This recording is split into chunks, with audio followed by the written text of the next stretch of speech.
Benga, maire de la commune de Pissa, dans la Lobaye, en République centrafricaine.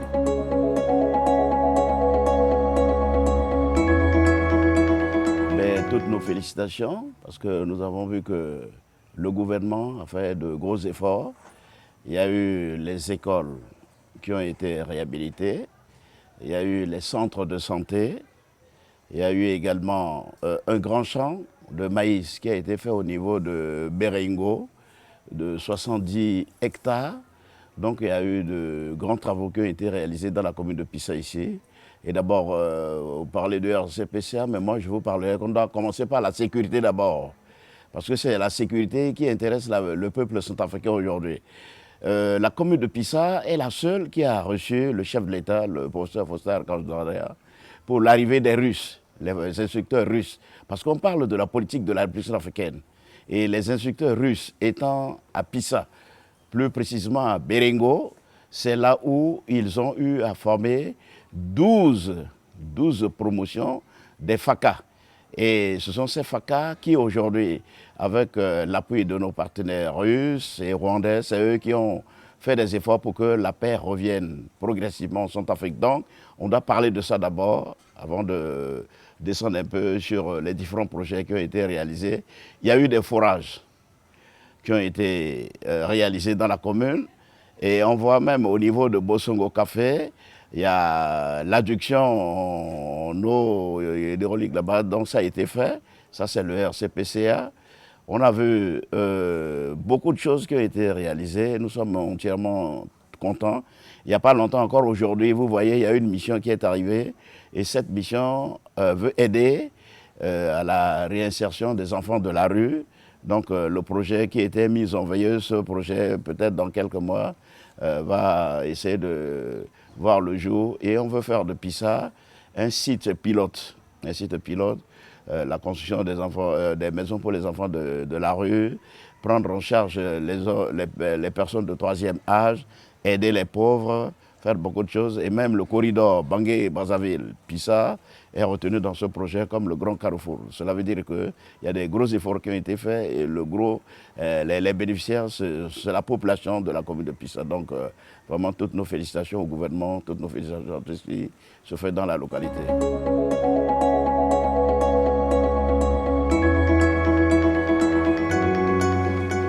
Bon, c'est USACA qui était retenu comme partenaire pouvant aider à la réalisation de ce projet de 70 hectares de maïs. Et il y a eu des engins qui ont été mis en place. Il y a le ministre du Plan qui était venu pour le lancement avec le ministre de l'Agriculture. Quelques membres du gouvernement, ils ont lancé le projet. C'était bien, le projet avait réussi. Bon, à un moment donné, il y avait un manquement d'engrais. Parce que le sol est dans une savane, il fallait apporter un peu d'engrais. C'est les engrais qui manquaient un peu. Bon, le rendement n'a pas été ce que nous, on attendait. Donc, c'est des déficits, c'est un déficit. Et ensuite, le marché. Parce que les produits qui étaient déjà récoltés, il n'y a pas de preneur pour prendre le maïs. Et ça a un peu découragé la population. Donc, nous, on attendait que USACA, qui était notre partenaire privilégié, puisse venir enlever le maïs produit par les populations, parce que les promesses étaient faites, donc le maïs n'a pas été enlevé. Par après, quand une mission était venue pour voir la qualité du maïs pouvant enlever, ils ont dit que non, le maïs ne pouvait plus tenir, parce qu'il y avait déjà eu une détérioration, il y a des charançons qui ont attaqué, donc le maïs n'était plus commerciable. Et c'est des soucis qu'on a constatés sur le terrain par rapport au projet. Mais la population n'est pas découragée. La population est encore à l'attente du gouvernement pour voir s'il y a possibilité de reprendre ce projet, aider à ce que les choses puissent aller et pas seulement le site de Berengo seul, parce qu'on a de l'espace un peu partout, élargir dans toute la commune pour que peut-être on peut aller à 200, 300 hectares, il n'y a pas de souci. Ce qui manque ici, c'est les tracteurs. Notre grand souci en ce moment, vous savez que nous, on est toujours avec les outils aratoires. Et il faut changer le mode, être maintenant avec des engins, faire la culture mécanisée, amener la population à être au même niveau que les autres populations qui font le maïs ailleurs où on voit la télé. Donc c'est un souci.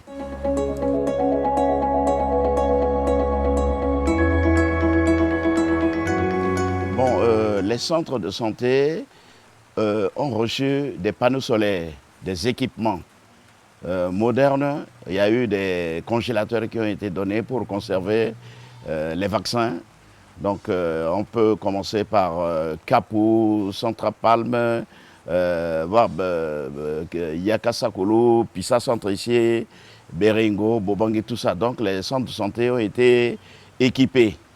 Il y a même des ONG qui ont intervenu pour donner des médicaments et les soins sont gratuits pour les enfants de 0 à 5 ans. Donc les soins sont gratuits et pour les femmes enceintes, tout ça, les soins sont gratuits.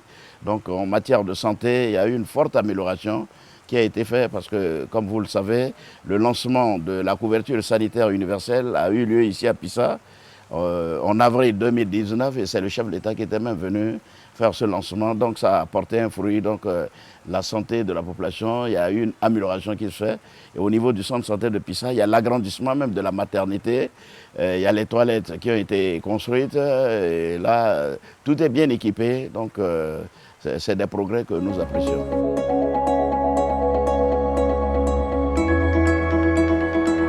Bon, nous, on a déjà un plan de développement local. Parce que c'est un outil indispensable pour le développement d'une commune. On a déjà notre plan de développement local.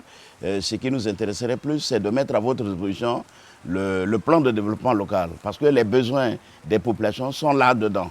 Ce que la population veut pour une période de 10 ans. Parce que notre plan de développement local a une durée de 10 ans.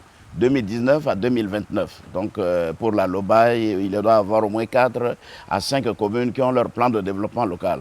Alors pour aider, c'est ce que nous voulons. C'est la droite ligne maintenant. Les bailleurs veulent que le bénéficiaire, qui est la population, puisse avoir directement les choses, que de rester à Bangui et décider à la place de la population. Non, on va aller bientôt dans le cadre de la politique de la décentralisation. Donc vous venez comme ça, ok, mais vous avez les informations de la base. Et on fait remonter ces informations au niveau de la hiérarchie et du politique et du bailleur. Et comme ça, quand les aides vont tomber, c'est la population qui sera l'heureuse bénéficiaire. Vous allez voir pour les forages. Il y a eu augmentation des forages. Il y a eu augmentation des forages dans la commune. Cela veut dire que la population est dans le besoin d'avoir de l'eau potable. Mais pour nous, ici, on n'a pas de problème. Toute la commune est dotée en forage. Mais il en manque encore. Donc, c'est des projets qui nous intéressent tous.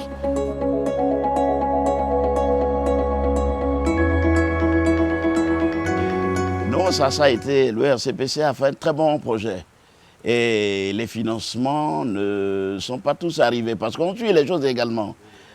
Nous qui sommes ici, on suit bien les choses. Il en manque encore, mais si les financements arrivent encore, il faut penser à Pissa, à des projets qui n'ont pas été réalisés, qui n'ont pas été pris en compte pour qu'on puisse penser à cela.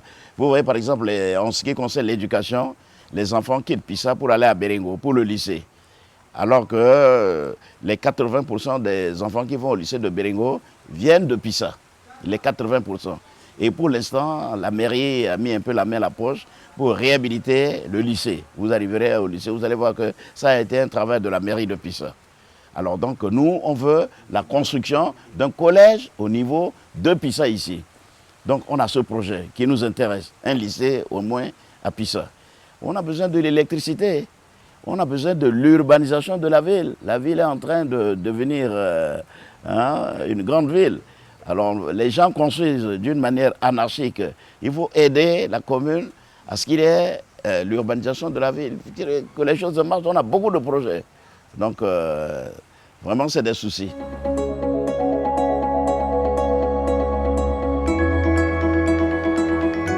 Non, il n'y a pas de problème. Il n'y a pas de problème. Par exemple, les bailleurs qui veulent aider, comme je vous le disais tantôt, il y a un plan de développement local. Et c'est au vu de ce plan de développement local ce qui a été identifié. Et ils vont se jeter à l'eau pour financer. Et toujours dans le cadre du RCPCA. Il y a différents partenaires. On a l'Agence française de développement, on a Expertise France, on a plusieurs bailleurs. On a Coupi qui nous a aidés à la réhabilitation du marché de Pissa. On a l'AFD qui nous a aidés à la construction des étalages, à la construction des latrines publiques et beaucoup de choses. Donc tout ça, c'est le bloc parce que ces bailleurs, ils ont comptabilisé tout ce qu'il fallait pour la République centrafricaine et à différents niveaux, certains bailleurs interviennent selon l'enveloppe qu'ils détiennent. Cela veut dire qu'on a été aidé, on est reconnaissant de ce que fait le gouvernement, de ce que fait le RCPCA dans la commune. Nous sommes reconnaissants. Mais ce n'est pas encore fini. On va aller doucement, doucement, doucement. Et puis...